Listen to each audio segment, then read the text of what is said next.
Good morning. This is English video session for class 6. The book which we are going to do is Honeysuckle and the topic number is 9 Desert Animals. I repeat, book Honeysuckle, chapter number 9, topic Desert Animals.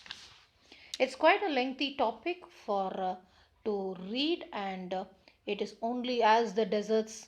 It is also a dry, very dry topic.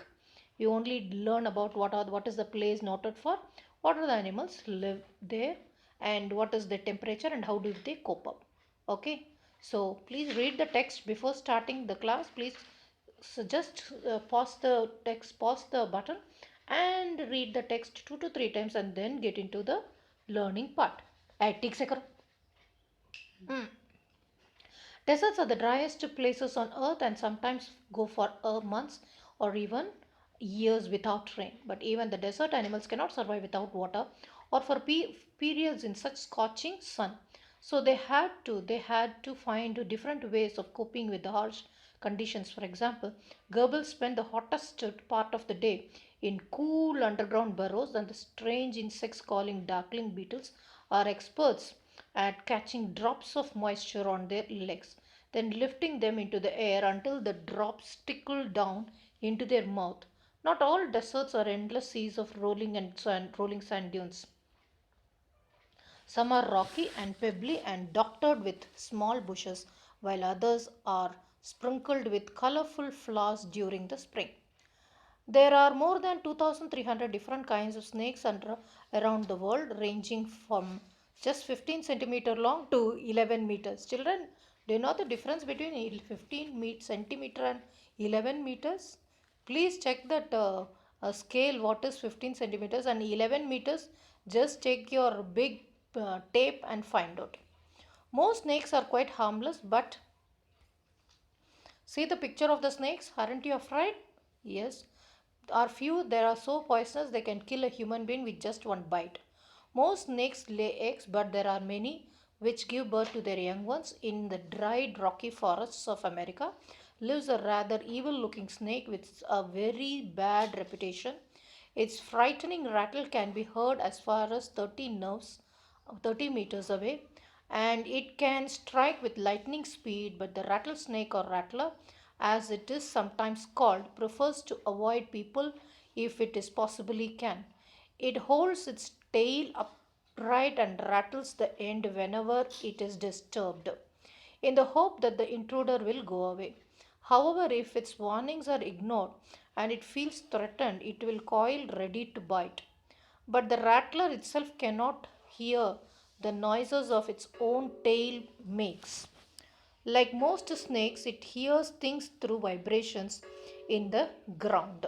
Okay. If a person walks near the if a person walks nearby, the snake can feel the movement. But if the same person were to shout, it could not hear a thing. Are very common and widespread animals living right across the American continent, from Canada to Argentina. They feed on varieties of prey, including mice, voles, rats, chipmunks, and many other. So these are the things they eat. Small animals they eat. Okay. Rattlesnakes kills their prey with venom. Like all snakes, they all swallow their unfortunate animals whole. Few snakes have to eat more than once a week, and some, in such as large python, can survive for a year or more without eating. They eat big animals. Mongooses like to hunt together, but they always keep a lookout for dangerous predators nearby, poking their nose into the hole, overturning rocks with their paws, and scratching the ground with the sharp claws. Banded mongoose are very amusing animals to watch. A common sight in many parts of Africa, they travel in groups of about 20 or to forage for beetles, millipedes, and other small creatures.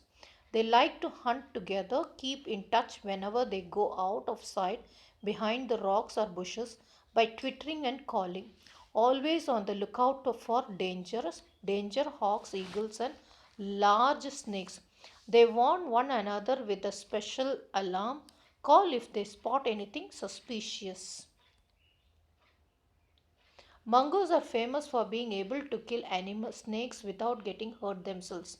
Their reactions are so fast that they can dodge each time the snake strikes. They continually make a nuisance of themselves until after a while, when the snake gets tired, they quickly dive in for a kill. All the female mongoose have their kittens for at about the same time. They are raised by the whole group in a den made inside an old termite mound or hollow log. When most of the adults are out looking for food, one or two males stay behind to stand guard until the others return for the night. Another animal which lives in the desert is the camel. Camels were first domesticated by people many thousands of years ago. In the wild, camels usually live in small groups of up to 30 animals. Camels have long, shaggy winter coats and keep them warm, and shorter, tidier coats in the summer to keep them cool. The thirsty camel can drink as much as 30 gallons of water, that is about 50 100 full glasses in just 10 minutes. Normally, however, that's why when you drink more water, they say you drink water like a camel. Yes.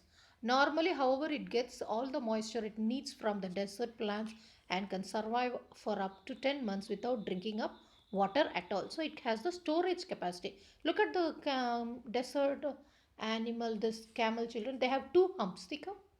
There are two kinds of camel. One is the dromedary and the with a single hump, and the other is called Bactrian camel and has got two humps. See there at the top, it has called two humps. The humps held the animal to survive in the desert by acting as storage container. But they don't store water as many people wrongly believe, and they are full of fat. This fat nourishes the camels which when food is scarce. If they have nothing to eat for several days, their humps shrinks as the fat is used up. There are many other ways in which camels are adapted to desert life. Their mouths are so tough that even sharp thorns cannot pierce their through. Now, children, these are there is the first thing is the true or false, followed by the question and answers. See the first question, the answer is in the first paragraph, the next answer is in the sixth paragraph. Also, there is a fill in the blanks which needs to be written in the classwork. Okay, children? Yes. Now, we'll continue with the next topic that is associated in this lesson. What if? What is this what if? This is a poem as there are times when your mind is filled with fear. Fear, yes, exam fear, many fears. Children get fear of animals, dogs, fear of insects, fear of father scolding, fear of teachers shouting. All these things are called fears. Okay, let's see. And there are what your mind is filled with fear. Have you ever thought, what if something dangerous happens to me and people or the people around me? What if the world stops revolving around the sun? What if the sun does not rise in the morning? Here is a poem with what ifs. What ifs? Last night, while I lay thinking here, some what ifs crawled into my ear.